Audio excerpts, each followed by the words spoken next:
So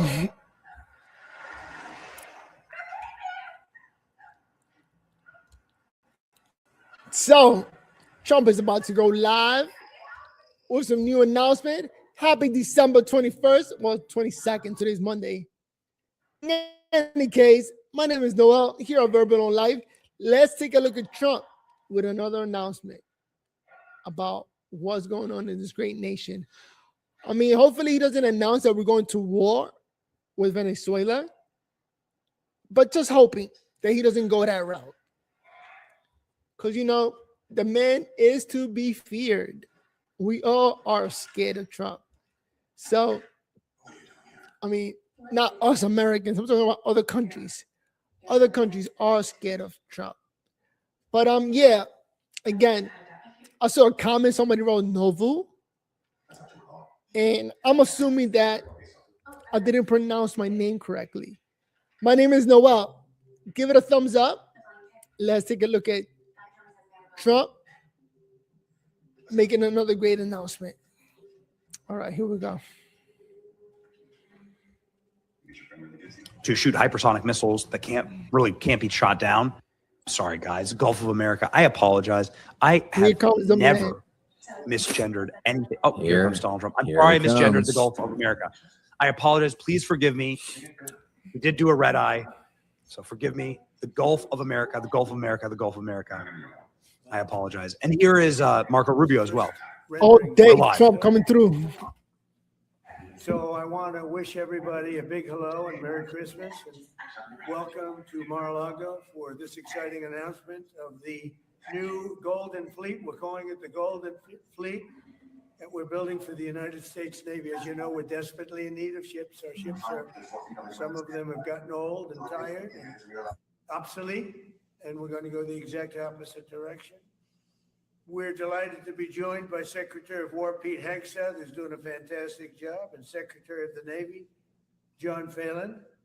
Marco Rubio is here, who gave a great few words toward the end of last week. He spoke for a couple of hours on what a good job we're doing, which is true. As Commander-in-Chief, it's my great honor to announce that I have approved a plan for the Navy to begin the construction of two brand new, very large, largest we've ever built, battleships. You know, you used to build the Iowa, the Missouri, the Wisconsin, the Alabama, many others. We had big battleships. These are bigger, but they will have 100 times they'll be 100 times the force, the power, and there's never been anything like these ships. These have been under design consideration for a long time. And it started with me in my first term, because I said, why aren't we doing battleships like we used to? I'm going to speed it up. These are the best in the world. They'll be the fastest, the biggest, and by far 100 times more powerful than any battleship ever built. So if you look at the Iowa, the Missouri, Wisconsin, Alabama, and others, but they were similar in size, some a little bit bigger than the others. But if you take the biggest one, it's 100 times more powerful. They're longer by a little bit, but they're bigger. They're bigger ships, but they hold much more. They use the word lethality. Battleships are the largest, sturdiest, and most heavily armed vessel built specifically for naval combat. While America has built many new warships over the years, they tended to be smaller, much smaller, and not conducive to where we are and where we're going, peace through strength. But including, we've been building aircraft carriers. We're going to be upping that also. We're going to be going to a superior aircraft. We have the Ford class. We're going to be upping that to a different class of aircraft carrier. And we haven't built a battleship since 1994. These cutting-edge vessels will be some of the most lethal surface warfare ships. It will be actually the most ever built other than our submarines. We have submarines which will have, in many ways, even more lethality, and we have many of them under construction. Each one of these will be the largest battleship in the history of our country, the largest battleship in the history of the world ever built. And again, it's 100 times more powerful than the previous Iowa class, it's called. Those are the big ones that you'd see on a show. Victory at Sea. I don't know if anyone's seen Victory at Sea, but Yeah. a classic. They'll help maintain American military supremacy, revive the American shipbuilding industry, and inspire fear in America's enemies all over the world. We want respect. We're going to have it. We already have it. More respected now than we ever were. A year and a half ago, they laughed at us. Now they respect us again at levels that they've never respected us. We envision that these two ships, we're talking about 10, but we're going to start with 2, and we're going to quickly morph into 10. And ultimately, we think it's going to be anywhere from 20 to 25 of these. But we're starting with the first 2 immediately, and we're going to then be very quickly involved with, I think, we're going to do another 8. And then we're going to ultimately and pretty quickly have a total of about 20 to 25. We'll make that determination. We envision that these ships will be the first of World War II. America's battleships have always been unmistakable symbols of national power. We stopped making them for whatever reason, I don't know. And I want to congratulate John Thalen, who is your secretary of the Navy. He came to me the first day we met. He talked about battleships, and I said, "You're absolutely on the right track." He said, "Why are we doing other things? We have missiles, which are much more expensive." By the way, these battleships have tremendous numbers of missiles, but they also have guns.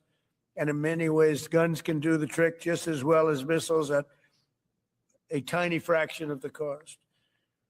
Once completed, these new 30 to 40,000 ton plus vessels will be the flagships of the American naval fleet, and there has never been anything built like them. And I just want to be very clear that we're building them here. We're working with others, but we're building them here. We have great Navy yards. We'll be negotiating with some of the companies that are running those yards, taking over the yards. We used to build a ship a day during World War II. Now we don't do ships very much anymore. We do military ships. We do submarines. By the way, we're 15 to 20 years advanced in our submarines over anybody else. That was one of the things that I did in my first term. We make the best submarines by far in the world. We're at least 15 years advanced ahead of anybody else in submarine development. Most powerful, that's right, the most powerful weapon anywhere in the world, undetectable. So the battleships are going to be armed just in terms of guns and missiles at the highest level. They'll also have hypersonic weapons, many hypersonic weapons, state-of-the-art electric rail guns, and even the high-powered lasers that you've been starting to read about. We have lasers where you aim the laser at a target, it just wipes it out.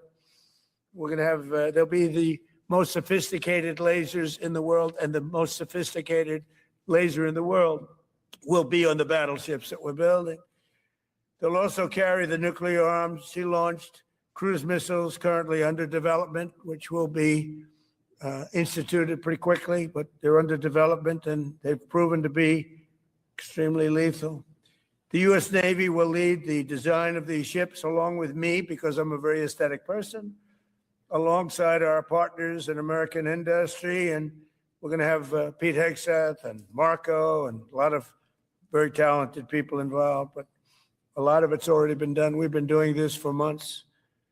The construction will create thousands of American jobs. We're going to have the jobs be created. I mean, already we have factories being built unrelated to this, although AI will be a big factor when it comes to these ships. They'll be very AI controlled. Today's announcement is yet another step in our mission to make the United States Navy stronger than ever before. Again, when you talk about 100 times the power of these massive ships that we had years ago, it's pretty amazing. And next week, I'm going to meet with the defense prime contractors. I'm going to meet with them here, Florida. And we're going to be talking about production schedules because they're too slow. We have many countries, allies, that are wanting to buy. We make the greatest equipment in the world by far. Nobody's even close, but they don't produce them fast enough. So we're going to be meeting with them to talk about the production schedules. We're going to have strong production schedules. And the only way they're going to be able to do that is to build new plants. Even with the F-35, we have many people want the F-35 fighter jet, and it takes too long to deliver them to allies or to ourselves. It takes too long. The only way they're going to be able to deliver them is if they build new plants. They don't want to build new plants because that's expensive. So we're going to be discussing production schedules. We're going to be discussing CapEx spending. We'll be discussing the pay to executives where they're making $45 and $50 million a year and not being able to build quickly. They're going to make that kind of money. They have to build quickly.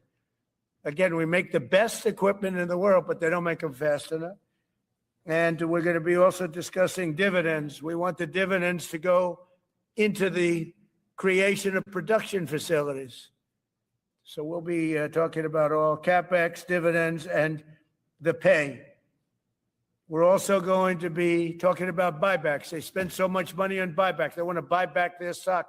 I don't want them to buy back their stock. I want them to put the money in plant and equipment so they can build these planes fast, rapidly, like immediately. I mean, I have sold more planes than any president by far, times probably 20. So every time I go someplace, I sell 100 planes. That includes commercial planes, Boeings, et cetera, but it also includes fighter jets. And I'm always having to say 5 years, 6 years, 7 years, helicopters, Apache helicopters, many years. India bought them. They want to get them. They don't want to wait a long time. So we don't want to have executives making $50 million a year, issuing big dividends to everybody, and also doing buybacks. And then they say, well, we don't have the money to build a plant. They got to build plants. Plants to make F-35s, plants to make helicopters, plants to make the F-47 new jet. And that's it. And that's what I'm going to be talking to them about. They're going to start spending money on building airplanes and ships and the things that we need, not in 10 years and 15 years. We need them now. And we're strong about it. Last week, the Navy announced a brand new class of frigate, and they're going to be working with the South Korean company. Hanwha, good company, recently agreed to invest $5 billion in Philadelphia Naval Shipyard. We're opening up the Philadelphia Shipyard. Once a great yard. Now it was a long time ago decommissioned, but now it's reopening. Working with the Navy and working with private companies. The record-setting defense bill I signed last week authorized $26 billion to build new ships, including destroyers and various others. We already have a lot of submarines, as you know, under construction. We're building a lot of submarines. I tell you, to be exact, we have right now 15 submarines under construction or ready to start. And we have, again, the greatest submarine in the world with our technology, like they talk about chips. Well, I would say submarines are a bigger deal than chips. We're at least 15 years ahead of any other competitor. China, Russia, nobody can come close. We're also building right now 3 large aircraft carriers in addition to the ones we have. And we have actually, interestingly, we have a lot of submarines. How many submarines do we have now altogether, approximately? Huh? What? Over 30. We have over 30. But these are the super duper subs, and there's nothing like them. So we're going to be doing from 12 to 15 brand new submarines. We have a couple of other things going on. We'll be building other elements of Navy. We'll be fixing up headquarters. We'll be fixing up places for our great sailors to live. And we're going to be working very hard with companies, but we're also going to be penalizing companies that aren't doing a good job. For instance, when they built the Ford, Gerald Ford, the cost overruns were ridiculous. That was done in Norfolk, Virginia. We're going to be talking about that with that company. The cost overruns were out of control. In World War II, the United States built upwards of 4 ships per day. Can you believe it? 4 ships a day on average. And now they weren't all big warships, but there were ships, freighters, tankers. And it's a tragedy that we allowed this incredible capability just go astray. We don't do that much anymore. We do build our warships, but that's about it. But that's a lot. We're going to restore America as a major shipbuilding power. We're going to ensure the USA is the most powerful fleet anywhere in the world and long into the future, with battleships helping lead the way and the submarines that, again, nobody competes with us on submarines. So I just want to thank everybody, and I'd like to ask Secretary Hegseth to say a few words, followed by the Secretary, but if you would, Secretary of the Navy. But Pete's doing a fantastic job. By the way, we have drugs are down 96.2% coming into the United States. 92.6 by sea. And soon we'll be starting the same program on land. The land is much easier. But every one of those boats that we knocked out saved 25,000 lives. So we saved 25,000 lives every time we knock out one of those boats with the drugs pouring in. And you just have to see it. I mean, people say, oh, gee, do you think it was really drugs? Well, just take a look. Bags all over the place. That's not fishing equipment. There's no fishing rods on those boats. They move fast. When you see a boat with 4 engines or 5 engines on, going 40, 50 miles an hour, well, they get hit. We save 25,000 lives every single time we knock out a boat. And it's over 96% stopped by sea. We're trying to figure out who the other 4% are, frankly. And we're going to have the same success, but even quicker, because it's much easier on land. If they want to come by land, they're going to end up having a big problem. They're going to get blown to pieces because we don't want our people poisoned. 300,000 people died, probably last year, 300,000. A lot of people say it was 200. Somebody said last night, it was only 175,000 people. That's like 3 stadiums, big football stadiums filled up with people died. But I think the real number is 300,000. We're not going to have that anymore. So we're doing a great job, and we enjoy doing it. Our border is secure. Our country is strong. Trillions of dollars is coming into our country from other countries and companies. They're building factories and plants, including auto plants, all over the United States of America. Without tariffs, they wouldn't be doing anything, although they were very happy with the November 5th election. But it's only because they want to avoid paying tariffs that they're all coming in. And again, the biggest number was $3 trillion in history. That was China many years ago. Now it's $18 trillion, and that's just in 10 months. We think we could hit $20 trillion. That's investment in the United States, including plant and equipment. So thank you very much. And I'll ask Pete to say a few words. And then thank John, you, Trump. If you have any questions, we'll take them. Thank you. Thank you, Trump, the man. Well, Mr. President, you're exactly right. There are no fishing poles, no fishermen, and no fishing boats, just drug dealers and narco terrorists. And with every strike, we're saving American lives. No other president was willing to do real deterrence. That's exactly what's happening. It's an honor to be here, Mr. President, Mr. Secretary, Secretary Rubio, to talk about what peace through strength really looks like. You can talk about it, or you can invest in it, and you can build it. And that's exactly what President Trump is doing. At the Department of War, we're restoring the warrior ethos. In fact, the president mentioned the NDAA. We put into law merit-based. We put into law getting rid of DEI and political correctness. That's now part of how our military operates. And you've seen it in record recruiting in the spirit of the Department of War. We're rebuilding the military. President Trump did it once. He's doing again with historic investments today in shipbuilding. And we're reestablishing deterrence, whether that's at the border, whether it's through Golden Dome, what happened with Midnight Hammer and what Iran found out, those drug boats, and of course the Houthis opening up the shipping lanes. American strength is back on the world stage. And the announcement of the Golden Fleet, anchored by new battleships, the biggest and most lethal ever, accomplishes all 3 of those things and marks a generational commitment to American sea power. Across the entire department, we are developing new operational concepts, deploying cutting-edge technologies, and making major investments, including in our Navy. This is happening in all domains, including space, as the president has talked about before anyone else. So it's the highest of domains and the lowest of domains under sea, and especially today in sea power. that always has to be decisive, has been in the history of America, and will continue to be under the leadership of President Trump. We will make sure that anything that flows from our country and with our allies flows freely and uncontested.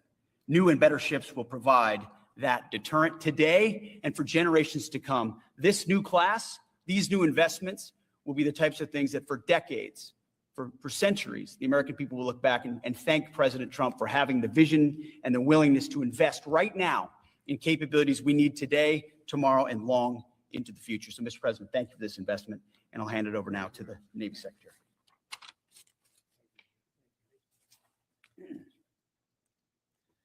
Mr. President, Secretary Hegseth, Secretary Rubio, thank you for being here on a very consequential day.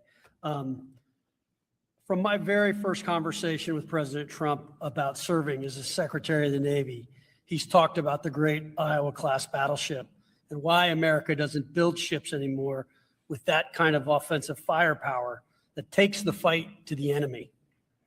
During my time in the job, I've talked extensively with our combatant commanders, like Admiral Paparo and Admiral Cooper, and our CNO, Admiral Cottle. What I've learned is that not only is the president's idea a good one, it's something that Navy desperately needs and now has a formal requirement for.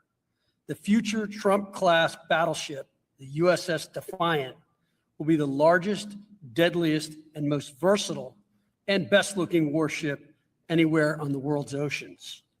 I want to thank the president for his vision to make this game-changing capability for the United States Navy.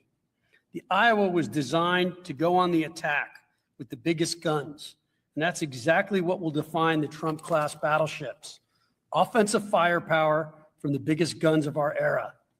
This ship isn't just to swat the arrows. It is going to reach out and kill the archers. And for the first time in generations, we'll have a new leg in America's nuclear deterrence, because the Trump-class battleship will carry the nuclear-armed, sea-launched cruise missile. Striking dominance isn't all that the Trump-class battleship brings to the fight at sea. It has the size and capacity to serve as a flagship for our fleet commanders so that they can command and control naval forces far out to sea. As shown in the series, and the president mentioned it, Victory at Sea, Admirals Bull Halsey and Raymond Spruance commanded the war in the Pacific from their battleship flagships during World War II. Now this new battleship will command everything from warships to drones and everything in between. We're going to make battle groups great again. And this is just one piece of the president's golden fleet that we're going to build with the investments he talked about. A new frigate, the right frigate, the one our warfighters have told us they need. More amphibious power for our Marines with new capabilities like the medium landing ship. As part of the Navy's high-low mix, we're moving out aggressively on unmanned vessels with funding from the president's One Big Beautiful Bill to bring options to the fight and pull new, non-traditional defense partners into the American shipbuilding ecosystem. And we're making a generational investment in support ships. Logistics wins wars, and that kind of shipbuilding is the spark that will ignite the industrial base and help power the commercial shipbuilding that the president has called for. Under your leadership, Mr. President, we will have more tonnage and firepower under construction than ever before in our history. Building the president's Golden Fleet means jobs across the United States now. There'll be work for shipyards everywhere, from Philadelphia to San Diego, from Maine to Mississippi, from the Great Lakes to the Gulf Coast. And for manufacturers that will build components for this battleship in every state. The president has been clear. We must bring back our American maritime industrial might. And he has told me many times that as Secretary of the Navy, it is my job to equip our sailors to win the fight at sea with the finest ships in our history. To conclude, the USS Defiant battleship will inspire awe and reverence for the American flag whenever it pulls into a foreign port. It will be a source of pride for every American when it brings home our brave sailors who will sail defiant, raise their fists, and say, "We are peace through strength." And our adversaries will know when the Trump-class USS Defiant appears on the horizon, American victory at sea is inevitable. Thank you, Mr. President. Now, when a conflict arises, you are going to ask not one, but two questions. Where are the carriers and where are the battleships? Thank you. Thank you, President. I just want to mention that John Phelan is one of the most successful businessmen in the country, in our country. Been a tremendous success, and he wanted to do this, and for nothing. He's taken probably the largest salary cut in history, but he wanted to do it. He wants to rebuild our Navy, and you needed that kind of a brain to do it properly. So I just wanted to give you a little information on him, which is probably enough. But one of the most successful men in the country, and he's that because he understands it, and he understands finance in addition to what we're talking about. Somebody who's doing a fantastic job is Marco Rubio, Secretary of State. And Marco, maybe say a few words, and then we'll answer some questions. Thank you.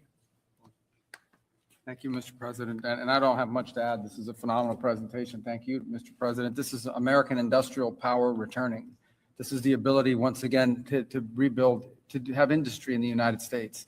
This is generational in the change, not just in terms of applying American war power, increasing our ability to protect the seas. The U.S. Navy is the single biggest source of peace in the world of all of our forces because it gives us a global footprint.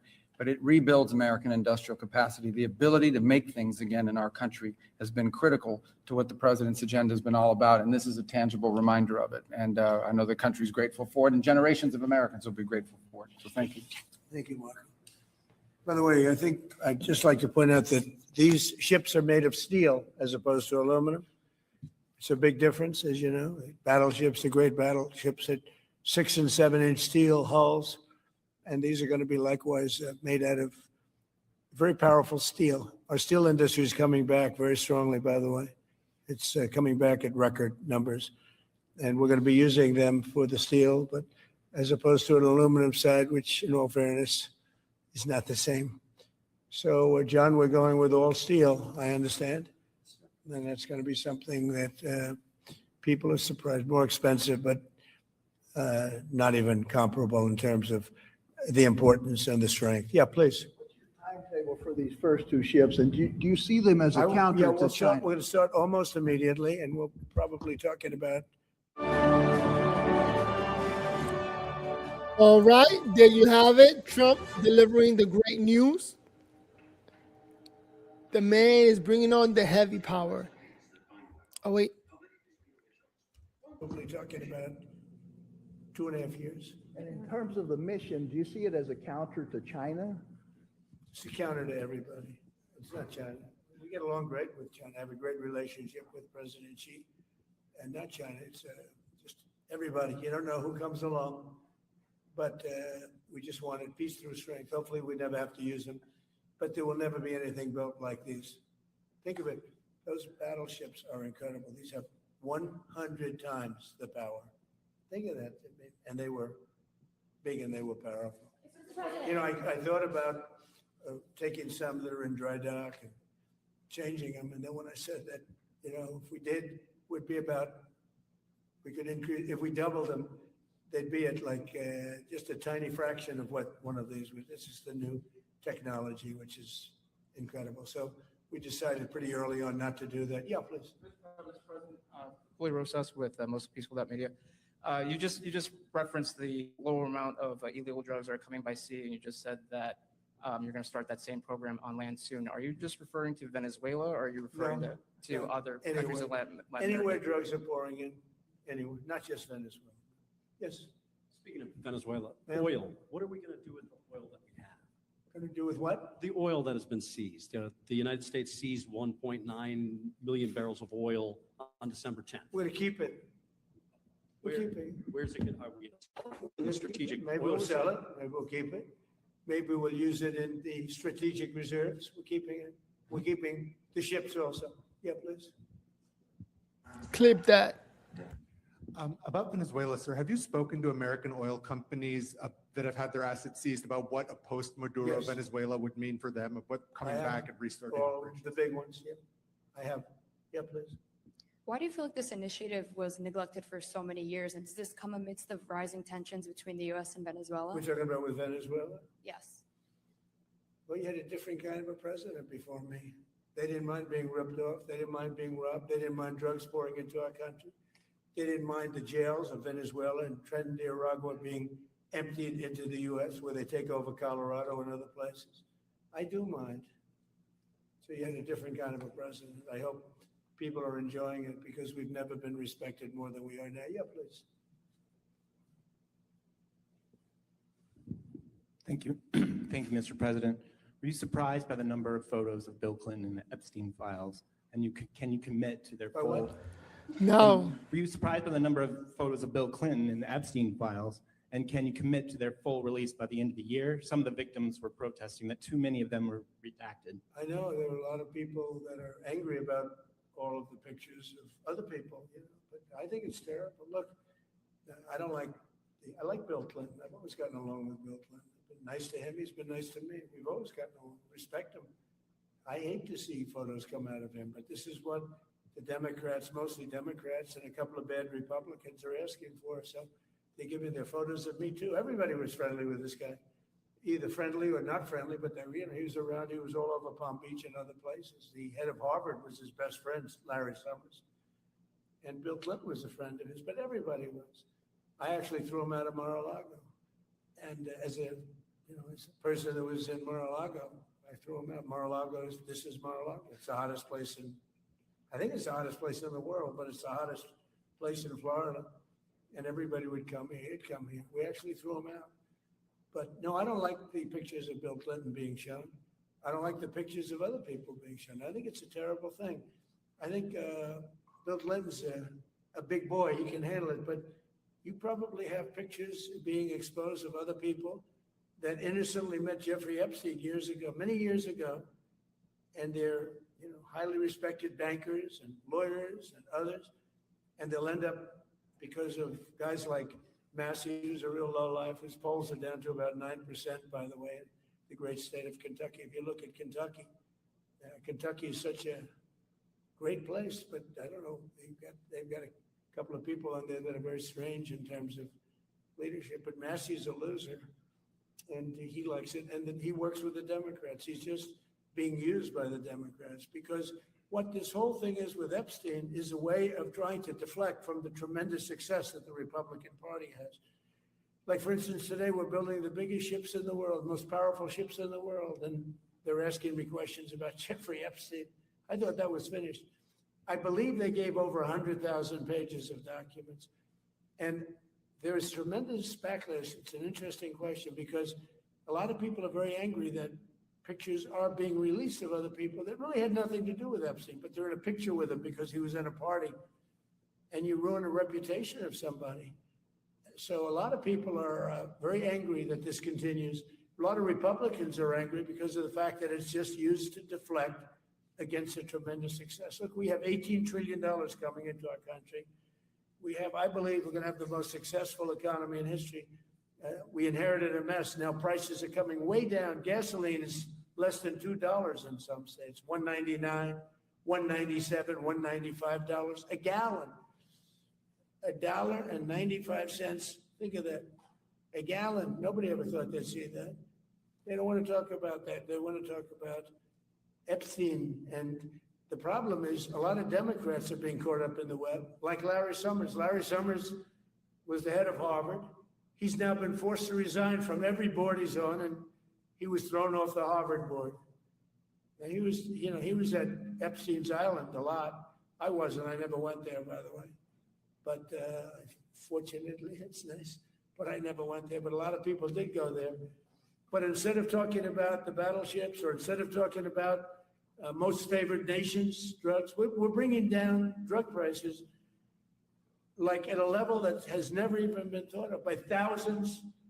Think of it, by 1,000%, by 1,200, 1,300, 1,400% in some cases. A drug that sells for $10 in London is costing $130 in New York. We're bringing it down to $20, and they're going to go up to 20. So they're going from 10 to 20, which is a doubling. It's a doubling. That's a lot. but it's a doubling. But we're going down to 20. So we're going down, if you can do your own math, but it's 2,000%, 3,000%. It's pretty amazing. And you know, the New York Times had a story about it, a small story way in the back of the paper. It's the single biggest thing to happen with respect to drugs probably in 50 years. It's never been anything like this. In my first term, I was able to get drug prices down 1/4%. It's the first time in 28 years that they went down. 1/4%. I was so proud of myself. Now we're doing them 2,000%, 1,500%, 1,200%. That pill that sold for $130 will now be selling, as an example, for $20 because the rest of the world took advantage of us. Without tariffs, I could have never done it. I called up the heads of the countries, as an example. France, I spoke to a very good man, President Macron of France. And I said, Emmanuel, you have to raise your drug prices. He said, no, we will not do that. I said, you have to. He said, no, I don't want to do that. Look, you're asking me if we go to $10 to $20, you're going to come way down to 20. We don't want to do that. Now, in all fairness, no other president even tried. But if they did try, there was actually a fake story in stupid USA Today. I didn't even think they'd make it anymore. I haven't. But I saw a story where Biden was trying to do this. Biden never tried to do it. Biden didn't know he was alive. He never tried to do it. But they're taking it from $10 to 20. So he would say, and the other leader said the same thing. No, we won't do it. I said, no, you're going to do it 100%. They said, nope, we're not doing it. We're not going to double our price. Because again, if you go from $10 to $20, they're doubling their price. We're coming now, though, from $130 to $20 because we're going to get the lowest drug prices in the world. Whatever the lowest price is called favored nations, we're going to have the lowest price. So I said, no, you're going to. No, I will not do this. Politically, it's unacceptable. I said, Emmanuel, you're going to do it 100%. Please accept it now. Be nice. You're going to do it 100%. No, I will not. I said, yes, you are. He said, why do you keep telling me I am when I'm not? Because if you don't do it, I'm going to put a 25% tariff on everything France sells into the United States of America.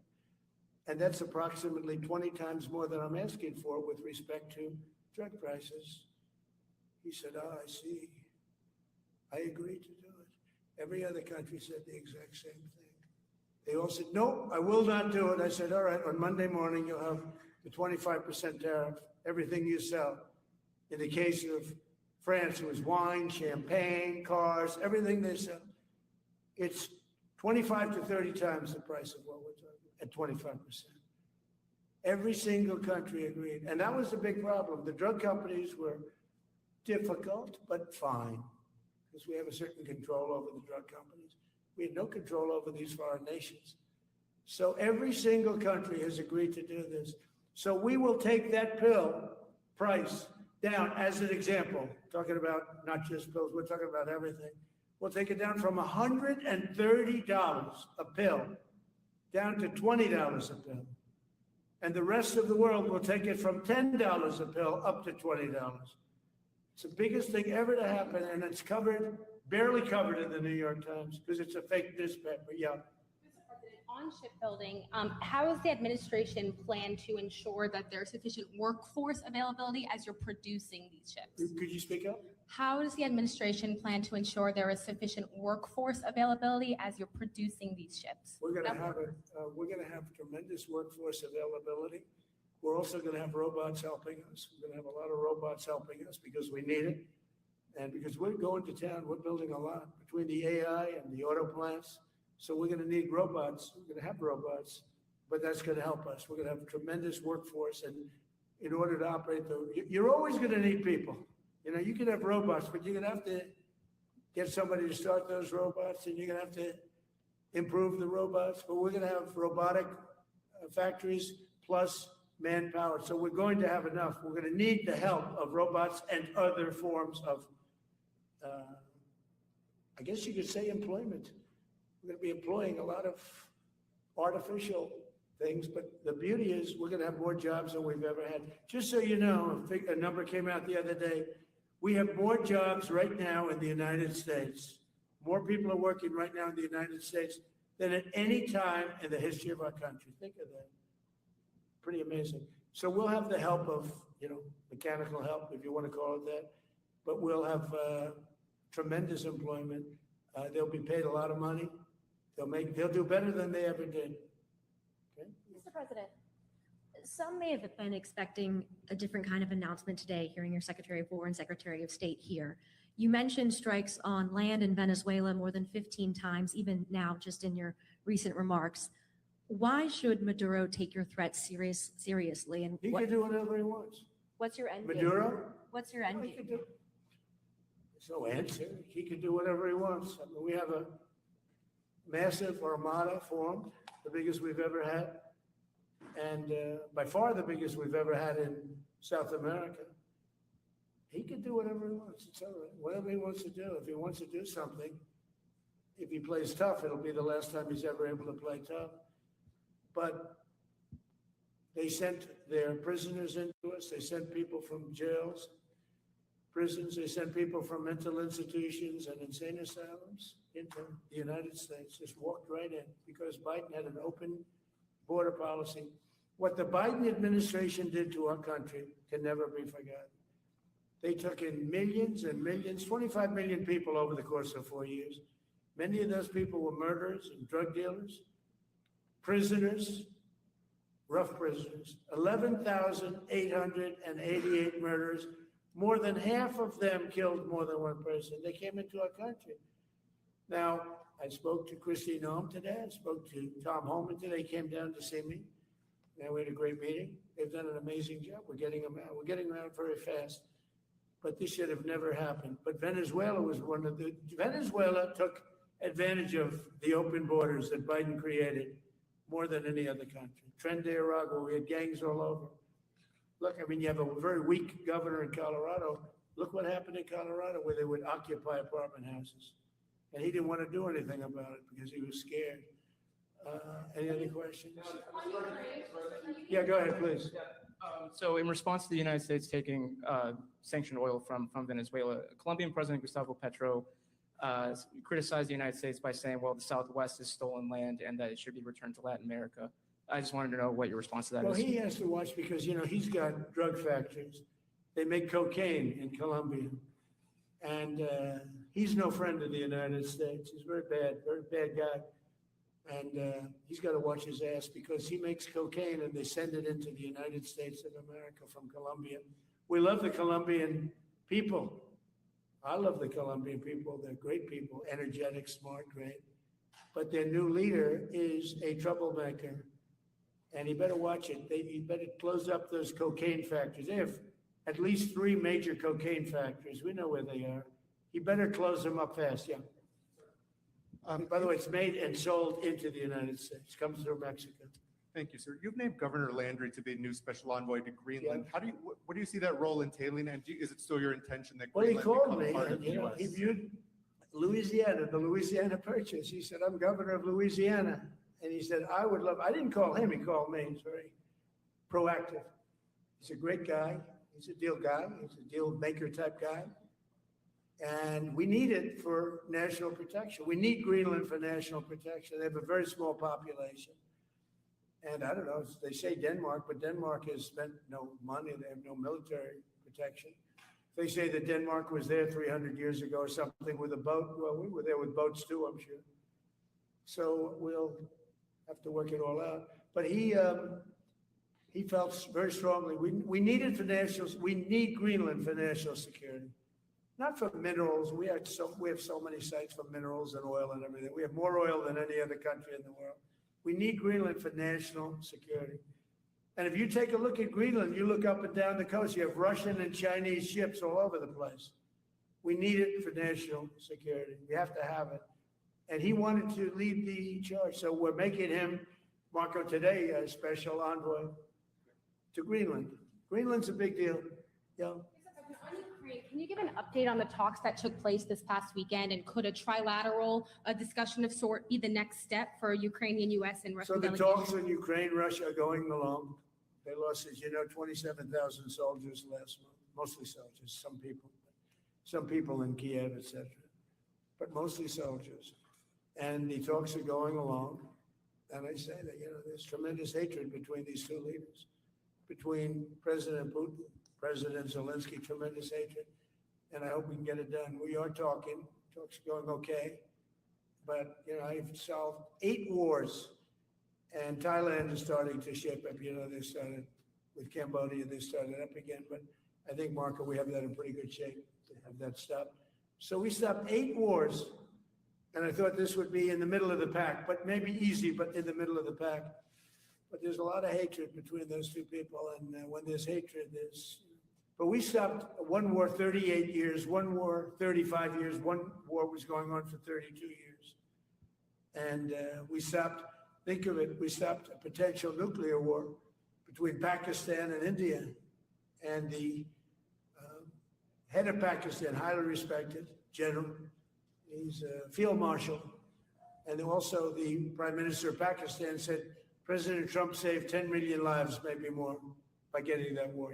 8 planes were shot down. That war was starting to rage. And he actually said the other day that President Trump saved 10 million lives, maybe more. So we solved all these wars. The only one I haven't solved yet is Russia, Ukraine. Are you still pushing for the Christmas Day deadline with Russia and Ukraine? And have you spoken with Putin or Zelensky or plan to push the deal? I'll do whatever I have to do. I'd like to see it stop. Look, we don't lose any money on that war anymore. Biden gave $350 billion, and who knows what happened to it. We now sell missiles, planes, all of the best military equipment. We sell it to NATO. We got NATO to go from 2% GDP to 5%. Nobody believed that to this day. Nobody's going to write that. Nobody believed it. And they take that money and they pay it to the United States for weapons. So we sell weapons to NATO. We sell full price. We sell weapons to NATO, and NATO takes those weapons and probably distributes them, but gives a lot of them to Ukraine. So we don't lose any money like we did with Biden. He was spending money like a fool. He was a fool. What he did to our country is so horrible. But he gave $350 billion between cash, gave a lot of cash, $350 between cash and weapons. You remember at the beginning of that whole thing, I gave them javelins. Javelins are the anti-tank busters. And President Obama at the time gave them sheets. I gave them javelins. They gave them sheets. But the bottom line is I think they're all tired of that war. Everyone's tired of that war. It's got to stop. Yeah, please. The U.S. was in active pursuit of a sanctioned oil tanker yesterday. Are you able to share what became of that tanker? Was the U.S. able to seize No, it? it's moving along, and we'll end up getting it. Yeah, we're actually pursuing it. Can you imagine? Because it came from the wrong location. It came out of Venezuela, and it was sanctioned. Yeah, please. Ultimate goal in Venezuela to force Maduro from power. Well, I think it probably would. I can't tell that. That's up to him what he wants to do. I think it would be smart for him to do that. But again, we're going to find out. Look, Venezuela did terrible things to the United States. They sent hundreds of thousands of people, millions of people into our open border. They sent their criminals. They sent their prisoners. They sent their drug dealers. They sent their mentally insane and incompetent people into our country more than any other country. Others did too. The Congo did. Others did too. And we just let them come right in because we were run by a stupid president. But you don't have a stupid president anymore. Mr. President, have you set up the meeting with the healthcare insurers just yet? And what are you hoping to get? I'll be setting it up. I think we're going to meet with the healthcare insurers, the insurance companies. So what I'm asking for in healthcare is very simple. Obamacare is a disaster. I call it the Unaffordable Care Act. Unaffordable as opposed to, it's unaffordable. They're going to have a tremendous increase in premiums, which is Obamacare, which is them, the Democrats' fault. They'll try and blame Republicans. It has nothing to do with us. It's the Democrats' fault. What I want to do is we spend hundreds of billions of dollars a year that go to insurance companies. I want that money to go to the people and let the people buy their own health care. And everybody loves it. It's become our issue. Now, before I do that, I'll meet with the insurance companies, just as I met with the drug companies. As you know, we're meeting with 4 other drug companies, Johnson & Johnson. But they've all agreed. We're meeting with them this week. It's coming up. It'll be a similar meeting. They've all agreed. But nobody would have thought the drug companies were going to do what they did, where they're giving away free drugs. And they've been so great. Okay? And we have most favored nations. Nobody thought that was possible. I don't think any other president ever tried to get it because they never thought they could. But with respect to the insurance companies, I want to meet, there's essentially 14 of them, 10 big, but there's a total of 14 pretty much, pretty big. And I want to meet with them and I want to say, I want you to cut your rates way down, way down. And maybe if they do that, we'll be able to not cut them out. We'll be able to continue to deal with them, which is probably a little easier process. I think the best process is pay the money directly to the people, let them buy their own health care. But I'm going to meet with them the first week back. I do it now, but they're trying to come up with a schedule. They want to meet badly. They've told me, but they want to come up with a schedule. I said, make it a good schedule. Your rates have to come way down. We're also going to meet with other insurance companies because under Biden, the insurance rates have gone through the roof. Auto insurance, home insurance. I mean, insurance companies are making far more than they're entitled to make. So we're going to be doing that. But just in the meantime, we'll be meeting with the insurance companies in the first week, the first few days back in Washington, because they're trying to come up with a proposal that will satisfy me. Thank you very much, everybody. Appreciate it. I hope you're going to enjoy the battleships. They're going to be beautiful. Thank you. And have a great Christmas if I don't speak to you. Thank you very much. Thank you very much. Thank you, Trump. You know, everybody thought that he was going to declare war. Wait, let me take this off. Everybody thought that he was going to announce maybe a declaration of war, but he didn't. Thank you, Trump, for the announcement. And I'll say this much. You know, we hate when you get like an old man, like an old podcaster saying that America needs to worry and be careful. Like we need to be in fear of any other country. This is America, is the strongest country on earth.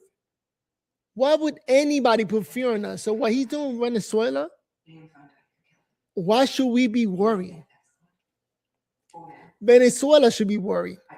You know, other countries needs to be in fear, but not America. We got like the best of the best. Insane.